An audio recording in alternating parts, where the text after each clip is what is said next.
Dando prosseguimento aqui à aula 1, no vídeo passado a gente viu o conceito geral de discretização, que é o processo de eu transformar um elemento contínuo em discreto, subdividindo ele em diferentes elementos, para que eu possa, então, em cada um desses elementos, ter uma representação aproximada do meu domínio contínuo. Isso vai permitir com que seja aplicado o método de diferenças finitas para ter uma aproximação das equações diferenciais em termos discretos. Então, nesse vídeo, quais são os nossos objetivos? Primeiramente, nós vamos definir as etapas envolvidas na aplicação do método de diferenças finitas.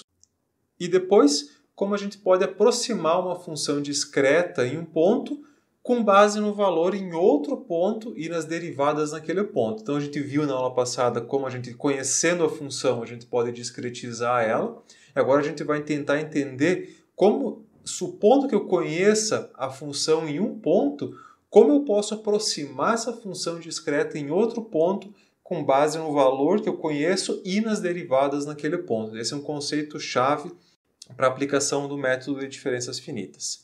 Começando com as etapas gerais envolvidas na solução por diferenças finitas. Qual seria a estratégia geral de solução? A primeira etapa sempre é discretizar o meu domínio de solução. Então, eu vou pegar esse espaço onde eu estou resolvendo o meu problema e vou discretizar ele num número n de pontos, certo? Como a gente viu no vídeo anterior. Próxima etapa. Aproximar as equações diferenciais presentes. Meu objetivo aqui com o método é resolver equações diferenciais. Então, aproximar essas equações diferenciais por equações algébricas em cada ponto desse meu domínio discreto. Tá? Por que eu vou fazer isso? Porque equações algébricas elas podem ser resolvidas com um computador. I'm very clever guy. Wow. Count to a 50 in the blink of my eye. Então eu vou transformar essa minha equação linear num sistema de equações algébricas e resolver esse sistema algébrico, que é o meu terceiro passo. Então, eu vou resolver esse meu sistema algébrico para obter a solução discretizada. Para ilustrar, vamos considerar esse problema de valor de contorno ilustrado aqui. Só lembrando qual a diferença de um problema de valor de contorno para um problema de valor inicial. Num problema de valor de contorno, eu vou ter condições especificadas em pontos diferentes do meu domínio de solução. Se as duas condições estivessem especificadas no mesmo ponto, por exemplo, aqui ao invés de x igual a L fosse x igual a 0, o mesmo valor que eu tenho na outra condição, eu teria um problema de valor inicial. Eu até posso aplicar diferenças finitas para esses problemas, porém existem outros métodos mais adequados, especialmente os métodos da família de Range-Kutta, como o método de Euler, ERICA4 e assim por diante. Porque esses métodos de Range-Kutta e métodos de marcha no tempo de modo geral, não podem ser aplicados para problemas de valor de contorno. Quando eu resolvo problemas temporais, tem uma característica particular que é a seguinte: na informação, no tempo, ela só viaja em uma direção, ou seja, ela só vai do menor para o maior valor. Eu não tenho informação que volta de um tempo posterior para um tempo passado. Na informação, ela só viaja do passado para o futuro e não na direção contrária. If you travel to the past, that past becomes your future, and your former present becomes the past, which can't now be changed by your new future. Exactly. O que isso implica? Para mim prever o que acontece no tempo t mais delta t, por exemplo, eu só preciso conhecer o que aconteceu antes desse ponto. O que acontece para frente disso não vai influenciar no meu sistema. Agora, quando eu lido com problemas espaciais, a informação ela pode viajar em qualquer direção, do lado, da direita, da esquerda, de cima, de baixo, de qualquer direção. Então, para mim saber o que acontece em um ponto, eu preciso saber o que acontece em todos os vizinhos dele ao mesmo tempo. Então, esses métodos que eles têm uma direção aonde a informação caminha, eles não podem ser aplicados aqui. Eu preciso utilizar, então, algum método como o método de diferenças finitas. Então, essas condições elas vão exatamente definir qual é o domínio de solução que eu estou resolvendo. Nesse caso aqui, uma condição está especificada em x igual a 0 e a outra condição em x igual a L. Primeira etapa do método, então, discretizar esse domínio de solução. Vou pegar esse espaço entre 0 e L e dividir num número n de pontos. Esse valor de n, Por enquanto vamos deixar ele em aberto, né? É um valor, um inteiro qualquer, né? Estou falando número de pontos, então ele tem que ser um valor inteiro, mas vamos deixar a princípio como um número arbitrário. Esse valor é muito importante, ele vai estar muito associado com o erro do meu método. Então a gente vai ter que avaliar um valor de n adequado para cada problema, tá? Mas essa é uma etapa posterior. Como vai ser a solução obtida nesse caso? Quando eu replicar o método, eu vou obter como solução um vetor, que, por exemplo, yi, né, minha variável dependente aqui é y, contendo n componentes. E cada componente desse vetor ela vai corresponder à solução y de x em um desses pontos do meu domínio. Tá? Então, por exemplo, né, o y1 é o primeiro elemento do meu vetor solução, ele vai ser o quê? Vai ser a solução no ponto x1.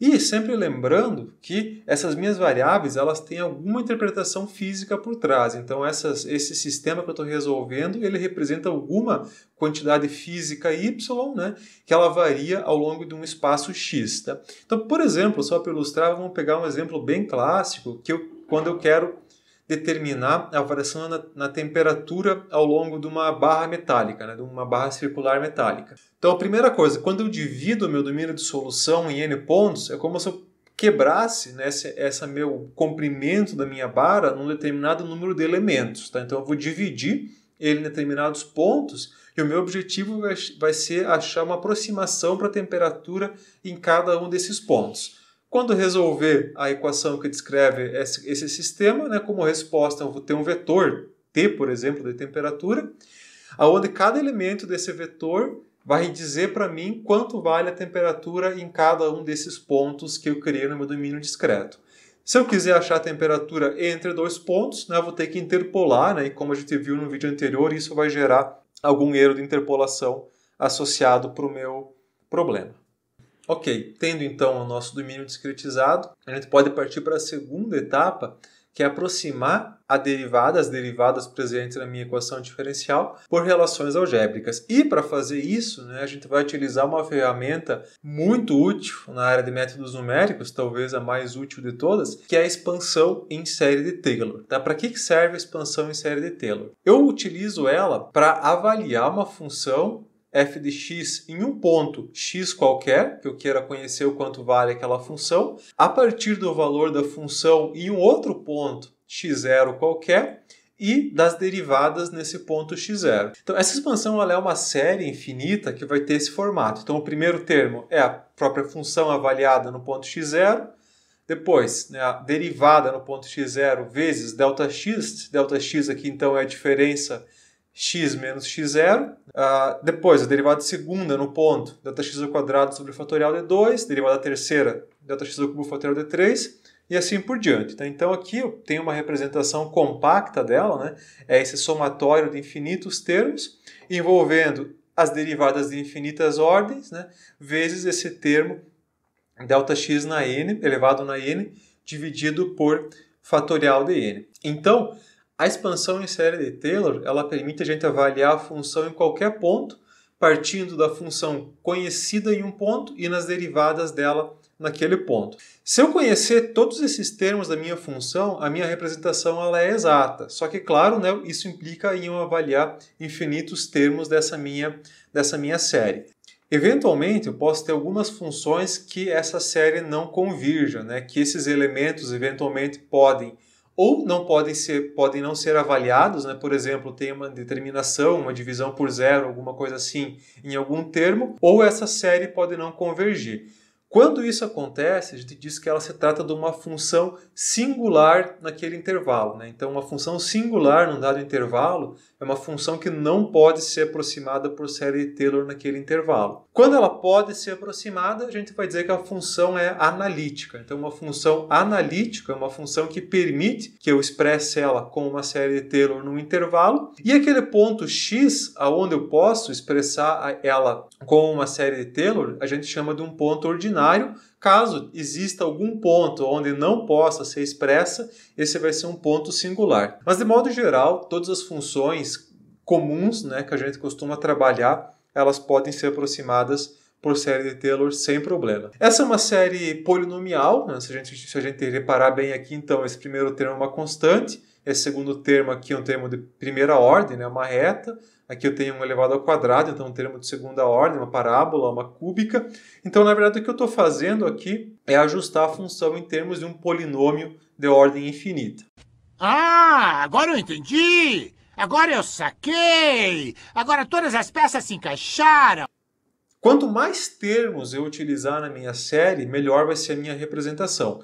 Considerando que eu esteja falando de uma função analítica num ponto, né, esses termos eles têm que ser gradativamente menores. Né? Ou seja, o termo, por exemplo, de ordem 3, aqui, que envolve a derivada terceira, ele tem que ser menor que o da derivada segunda. Por quê? Porque se o meu somatório for aumentando conforme eu vou passando nos meus termos, ele eventualmente vai divergir.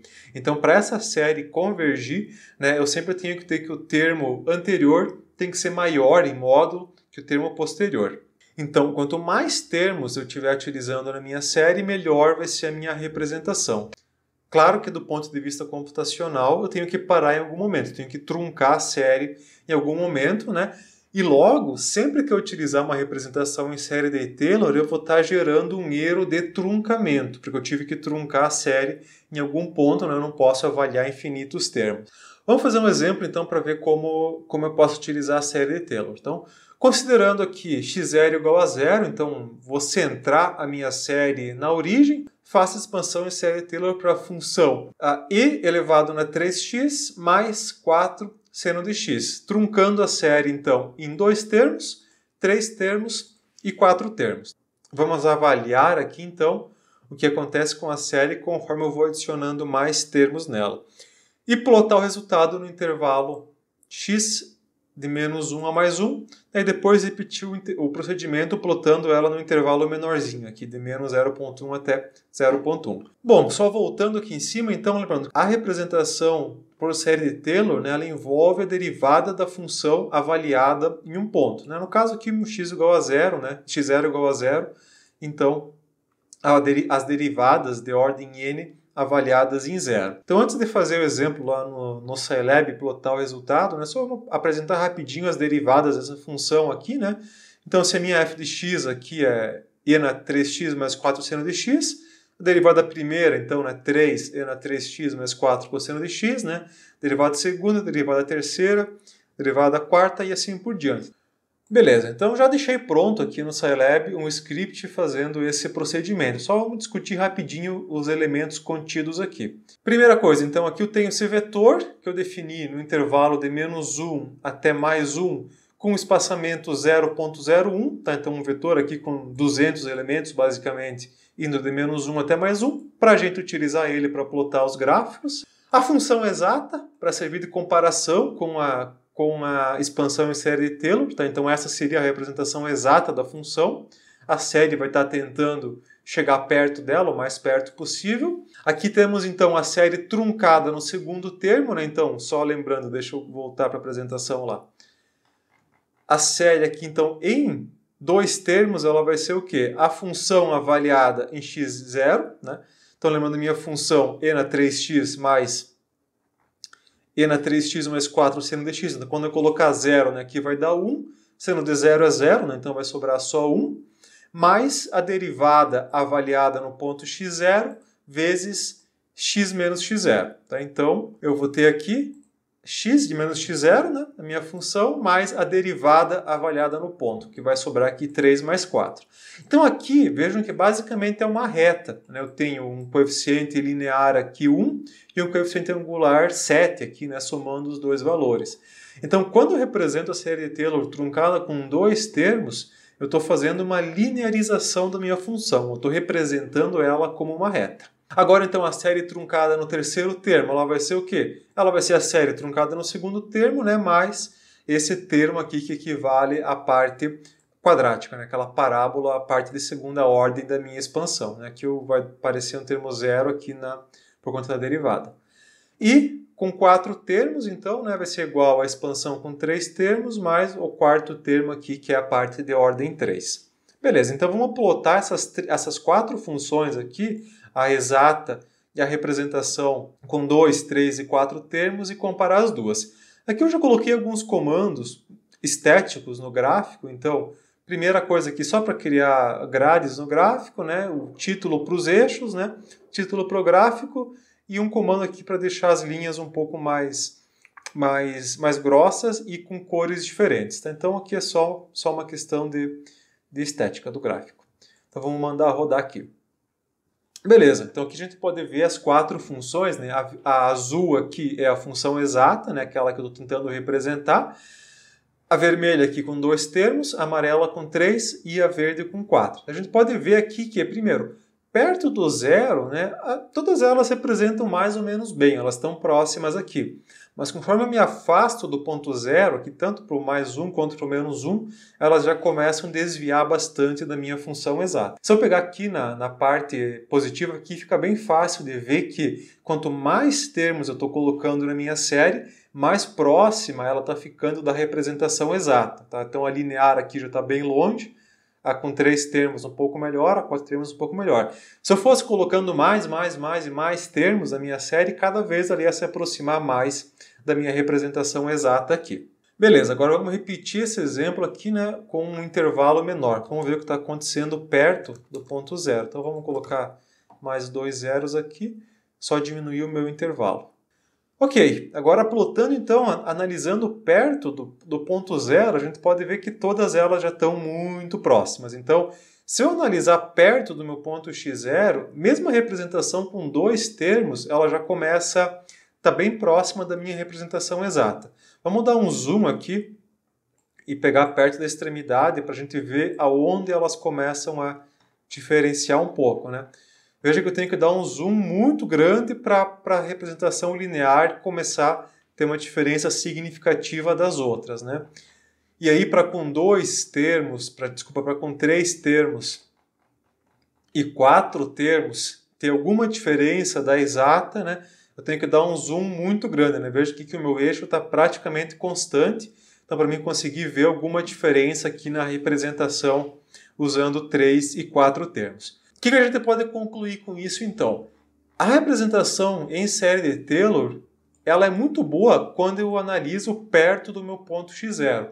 Então, se eu faço uma expansão partindo de um ponto para avaliar um ponto que esteja próximo a esse meu ponto x0, mesmo que eu analise a função só com 2 termos, ela vai dar uma representação muito boa. Agora, se esse meu ponto estiver longe do meu ponto x0, ela tende a ficar cada vez pior. Isso vai ser o conceito base aqui para as aproximações por diferenças finitas.